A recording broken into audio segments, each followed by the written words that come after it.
কি ব্যাপার বশির সাহেব, আপনি আমার রাস্তা আটকে দাঁড়ালেন কেন? কাকুলি, তুমি কি ইউনিয়ন পরিষদের দিকে যাইতেছো? চুপ করেন বশির সাহেব, আপনার সাহস তো কম না। আপনি একজন ওয়ার্ড মেম্বার হয়ে ইউনিয়ন পরিষদের চেয়ারম্যানকে নাম ধরে ডাকতেছেন, তুমি করে বলতেছেন। আপনি করে কথা বলুন, সম্মান দিয়ে ম্যাডাম বলুন। কি বলো কাকুলি, তুমি আমার বউ না? তোমার আপনি করে বলতে দেবো কেন, ম্যাডাম বলতে দেবো কেন? আমি আপনার বউ ঘরে, কিন্তু এখন যেহেতু আমি ইউনিয়ন পরিষদে যাচ্ছি, আমি একজন চেয়ারম্যান আর আপনি একজন ওয়ার্ড মেম্বার। বলতেছিলাম কি ম্যাডাম, আপনি কি ইউনিয়ন পরিষদের দিকে যাইতেছেন? হ্যাঁ। বাহ, তাহলে তো খুব ভালোই হইলো। আমি ইউনিয়ন পরিষদের দিকে যাইতেছিলাম, আপনার স্কুটিতে করে আমার নিয়ে চলেন। অসম্ভব, আমি কেন আপনাকে আমার স্কুটিতে করে নিয়ে যাব? আপনি একজন ওয়ার্ড মেম্বার, আপনি হেঁটে আসেন। ম্যাডাম, আপনার স্কুটি তো খালি আছে, আমি পিছনে বসি, সমস্যা নাই। আপনার সমস্যা না থাকতে পারে, কিন্তু আমার সমস্যা আছে। আমি আপনাকে নিয়ে যাব না, আপনি হেঁটে আসেন।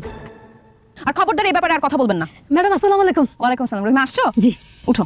কোথায় উঠবো ম্যাডাম? স্কুটিতে উঠো। ম্যাডাম আমি স্কুটিতে উঠবো, বসি সাহেব থাকতে? আহা, আপনাকে যেটা বলছি সেটা করেন, উঠেন। জি উঠতেছি। বসি সাহেব আপনি তাহলে হাইটে আসেন। আমি হাইটে আসবো না, দৌড়ে আসবো, আপনার বলতে হবে। আহা, কথা আর বাড়ান না। ইউনিয়ন পরিষদে তাড়াতাড়ি চলে আসেন, কারণ আজকে আমাদের ওয়ার্ডের বিভিন্ন রোড পরিদর্শনে যেতে হবে। ধরে বসেন। জি ধরছি ম্যাডাম।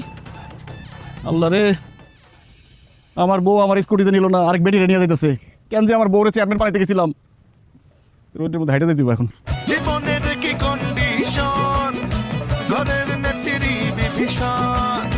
জীবনের কি কন্ডিশন, ঘরের নেত্রী বিভীষণ। কন্ডিশন, ঘরের নেত্রী বিভীষণ।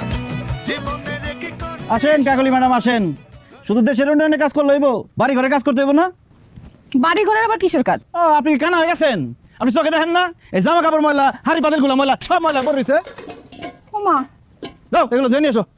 এই শার্টগুলো তো আমি কালকেই ধুয়ে দিলাম, আর থালাবাটিও তো সকালবেলা পরিষ্কার করে তারপর ইউনিয়ন পরিষদে গেলাম। এগুলো নোংরা হইলো কেমনে? ভালো করে পরিষ্কার করো না, এই জন্য ময়লা হয়েছে। কাজ করার সময় মন কই থাকে? ইউনিয়ন পরিষদে গিয়ে পড়ে থাকে। যাও এখন গিয়ে সব পরিষ্কার করে নিয়ে আসো।